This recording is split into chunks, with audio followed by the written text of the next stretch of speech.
Lênio, na semana passada a gente viu aquele escândalo, que é o escândalo do Moro, né? Do Moro, que poderia ser implicado nas falas do Tacla Duran.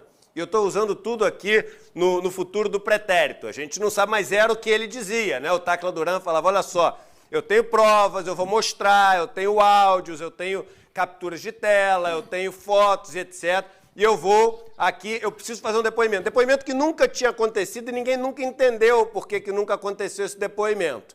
Ele tinha no Brasil uma ordem de prisão. Você, por favor, me corrija que deve ter coisas erradas que eu vou falar aqui, que é o detalhe do detalhe do detalhe.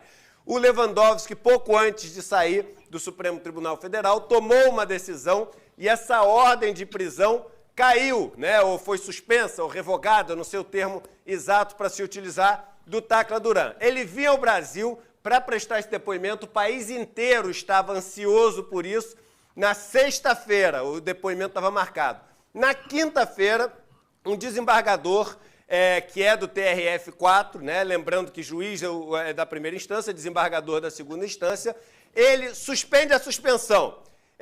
Ele faz com que, novamente, essa foi a primeira, enfim, interpretação de todo mundo, novamente o Tacla Duran tivesse o pedido de prisão valendo. Tacla Duran não vem e não dá o depoimento. Ou seja, na prática, ele impediu, na prática, o resultado final foi impedir esse depoimento do Tacla Duran. Eis que descobrimos, uma das primeiras matérias saiu no Chico Alves, do UOL, nosso querido Chico Alves, sempre com matérias brilhantes, depois foram, enfim, catando e o negócio foi ficando cada vez pior. Eis que descobriram que o Malucelli, né, que é Marcelo Malucelli, se não me engano o nome dele, que é o desembargador, que ele era, número 1, pai do sócio do Moro. Que aí o pessoal fala, não é mais sócio. Eu descobri esse fim de semana que é sócio. Ele continua como associado da empresa. Ele não saiu de associado da empresa.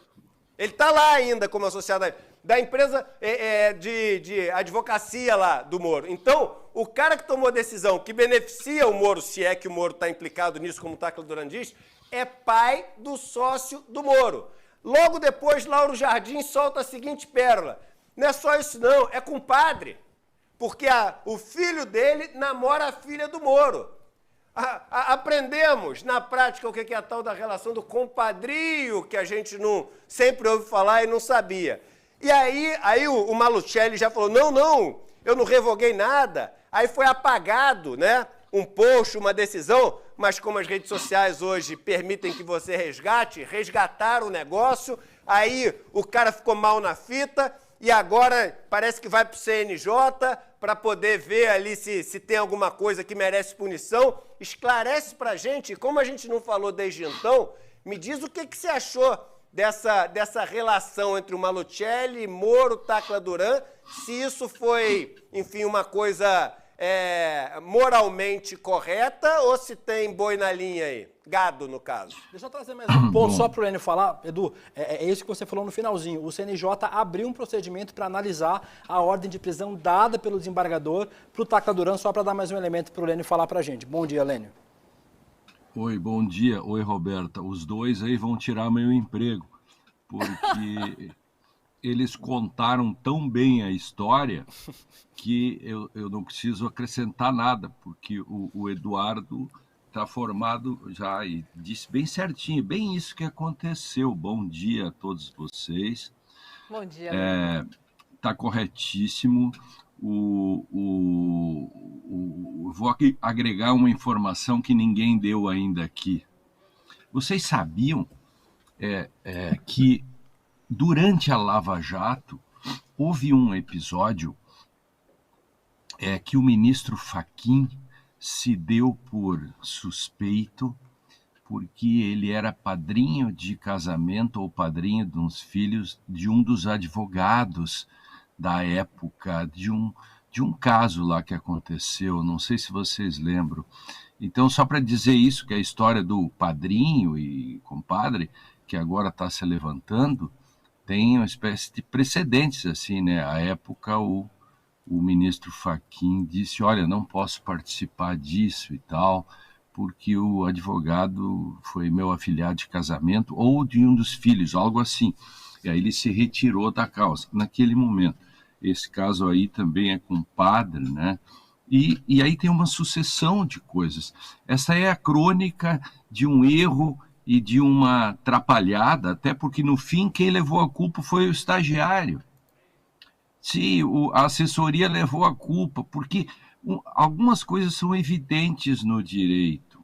Vejam, quando o desembargador ele revoga a revogação, ele cancela o cancelamento, ele suspende a suspensão, disse bem o Eduardo,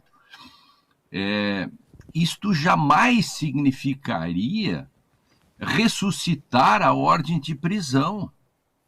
Agora, a questão, porque uma ordem de prisão, ele não tinha competência, 2, não se dá dentro de uma correição, 3, para uma ordem de prisão, você precisa fundamentar com motivos. Aí ficamos outra barbada aqui, que é dessas questões assim, da série Bizarrices Brasileiras.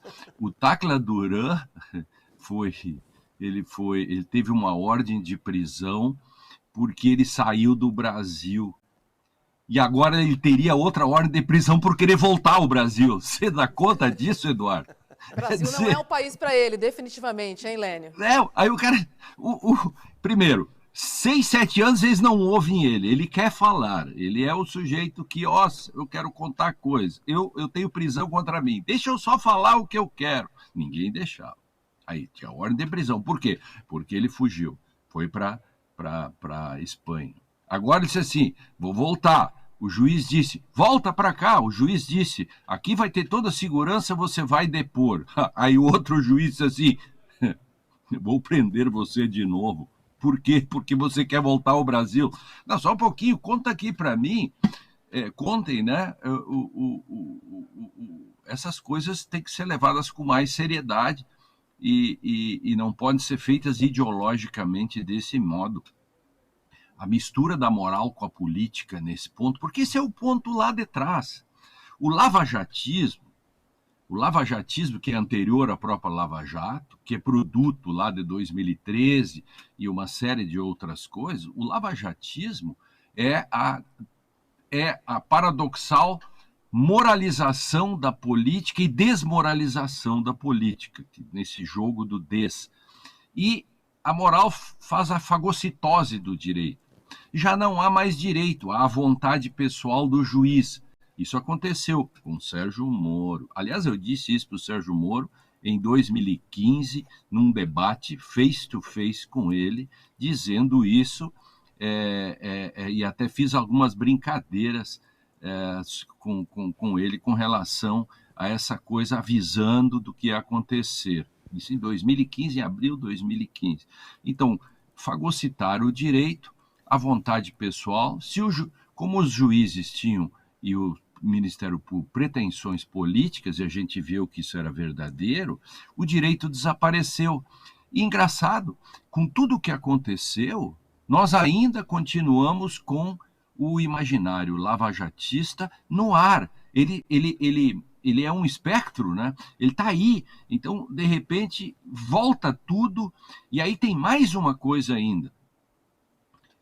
O Sérgio Moro, quando ele entra nesse processo da suspeição que o Tacla está levantando, essa questão aí toda, o Sérgio Moro entrou num processo como não se sabe como.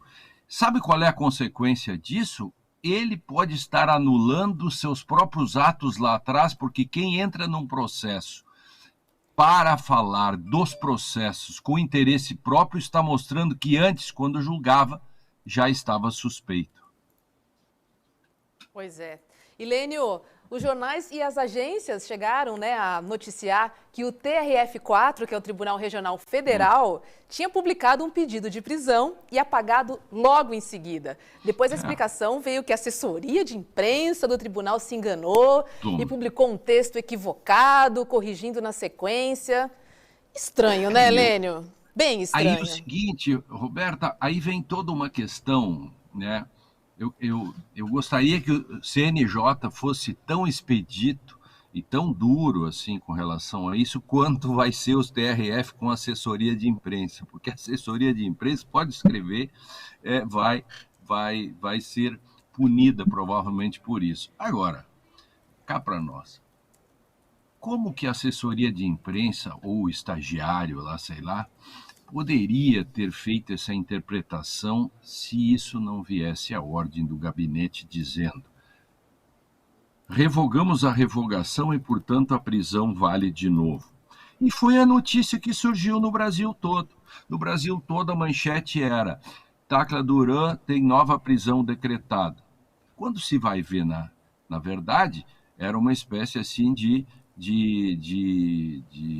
determinação impossível, porque você não retira de uma revogação desse tipo um ato positivo que seria a nova determinação.